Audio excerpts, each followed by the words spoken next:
మాజీ మంత్రి Perni నానిపై TDP senior నేత బుద్ధా వెంకన్న ఫైర్ అయ్యారు. పేర్ని నానికి శ్వేతపత్రం అంటే ఏంటో తెలుసా అని ఆయన ప్రశ్నించారు. ఎప్పుడైనా వైసీపీ పాలనలో శ్వేతపత్రాలు విడుదలైతే వాటి గురించి తెలుసుండేదని ఎద్దేవా చేశారు.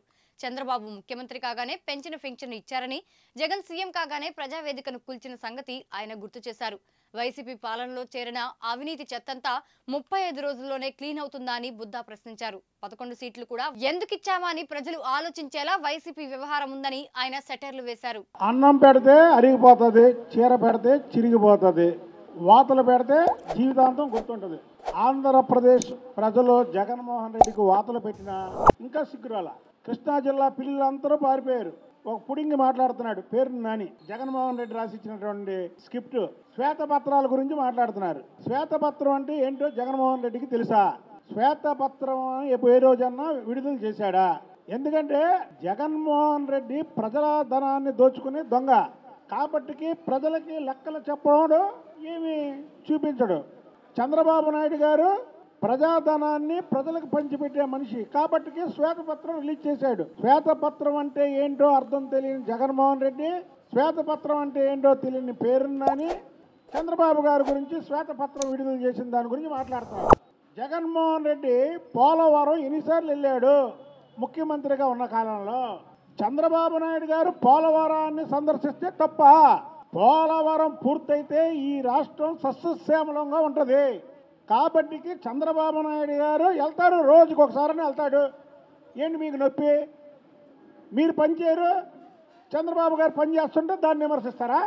35 రోజులు అయింది, ఈయన ఏం చేయలేదు. ఏం చేయాలి 35 రోజుల్లో?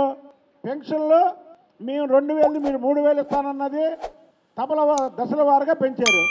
మేము 3000 4000 ఇస్తానన్నది ముఖ్యమంత్రి అయిన వెంటనే ఇంటింటికి పంచారు. మళ్ళీ ఏప్రిల్లో ఉన్నటువంటి పెండింగ్ కూడా పంచారు. ఇంకా ఉన్న ఈ రాష్ట్రాన్ని మీరు ఎలా దోచుకున్నారో, ఏ శాఖల్లో ఏమేమి చేశారో, ఏ శాఖల్లో కూడా డబ్బులు లేకుండా చేశారు, ప్రతి కార్పొరేషన్లో మీరు అప్పులు చేశారు. ఇవన్నీ కూడా మీకు 151 సీట్లు ఏదైతే 2019 ఇచ్చారో వాళ్ళకి తెలియపరచాల్సిన అవసరం చంద్రబాబు నాయుడు గారికి ఉంది. ఇవాళ శ్వేతపత్రం రిలీజ్ చేసి ఒక్కొక్క శాఖ గురించి మీకు ప్రజలకి వివరిస్తున్నారు. ప్రజలకి వివరిస్తుంటే వీళ్ళ డొల్లతనం ఎక్కడ బయటపడిపోయింది, వీళ్ళ దొంగతనాలు ఎక్కడ బయటపడిపోతాయని ఉలిక్కిపడి ప్రెస్ మీట్లు పెడుతున్నారు. చెప్పండి, మీరు పోలవరానికి ఏం చేశారు? పోలవరంలో ఉన్నటువంటి మట్టిని పెద్దిరెడ్డి జగన్మోహన్ రెడ్డి దాదాపు 1000 కోట్ల పైనే మట్టిని అమ్మించుకున్నారు. పోనా అయ్యా ప్రభుత్వ ఖజానాలు చేశారా అంటే మీ సొంతానికి వాడుకున్నారు. మీ కుటుంబం కోసం, మీ పిల్లల కోసం, మీ పిల్లల భవిష్యత్తు కోసం వాడుకున్నారు.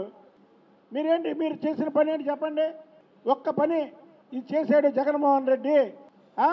చంద్రబాబు నాయుడు గారు ముఖ్యమంత్రి అవగానే 3000 పెన్షన్ 4000 చేసి ఏప్రిల్ నెల నుంచి ఇస్తానన్నటువంటి 3 నెలల బకాయి కూడా ఇచ్చేసి 7000 రూపాయలు ఆన్ చేస్తే మీ సైకో ముఖ్యమంత్రి ఏం చేశాడు? ప్రజావేదిక కూల్చాడు. ఫస్ట్ చంద్రబాబు నాయుడు గారు ముఖ్యమంత్రి అవగానే ఏం చేశారా అని ప్రజలను అడిగితే 3000 పెన్షన్ని 4000 చేశారా అంటారు. జగన్మోహన్ రెడ్డి ముఖ్యమంత్రి అవగానే ఏం చేశారా అంటే ప్రజావేదిక కూల్చాడు అంటారు ప్రజలు. దీనికి సమాధానం చెప్పండి మీరు.